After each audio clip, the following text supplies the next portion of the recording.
In this quick video, I'll explain which gear to use in Battlebit and why. This was requested by Super Genius, so if you have a video idea, let me know in the comments. You can equip different armours using the character button in the bottom left. Armour and helmets provide extra hit points. Your character's base hit points is 100 for all classes. When you equip an armour, you get some protection that takes damage before your health is damaged. For example, wearing Exo Body Armour, you get a total of 162 health, made up of 100 base health and 62 worth of armour plating. Enemies damaging your plate will get a blue hit marker to show they are hitting an armoured target. In general, the heavier the armour you pick, the more magazines and protection you get, but you also move and aim slower. This makes a big difference. You aim 30% slower using Exo Armour than compared to no armour. If you're in the heavier armours, you will need to play more defensively, because you will lose fights due to aiming slower than lightly armoured opponents.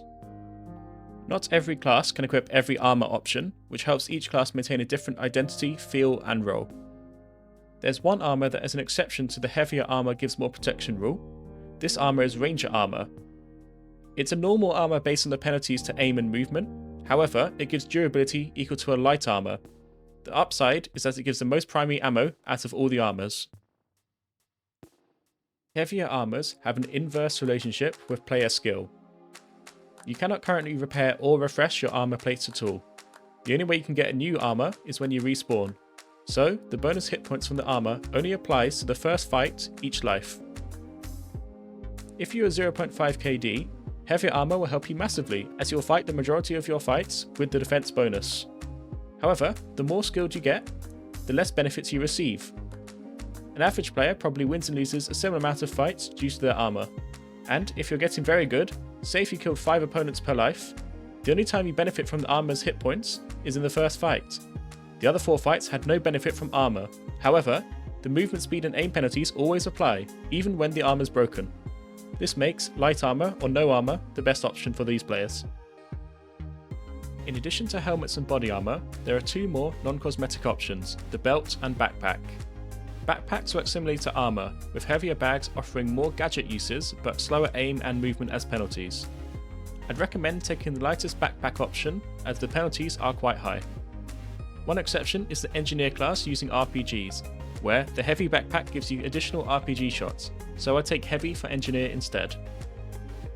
The belt slot only has a second option for the engineer class. I prefer to use the default option, meaning you never have to worry about changing your belt for any class. And finally, here are my own personal loadouts for each class. One thing to note is when you prestige, all these options reset to defaults, so make sure you reselect your preferred options.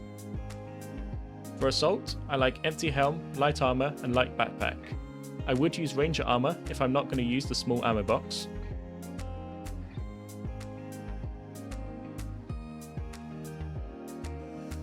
For medic, empty helm, Ranger Armour, normal backpack.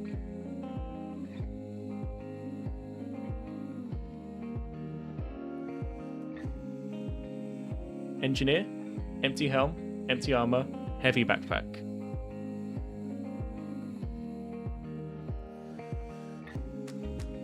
Support, Exo helm to avoid getting one hit by snipers, normal armour, normal backpack.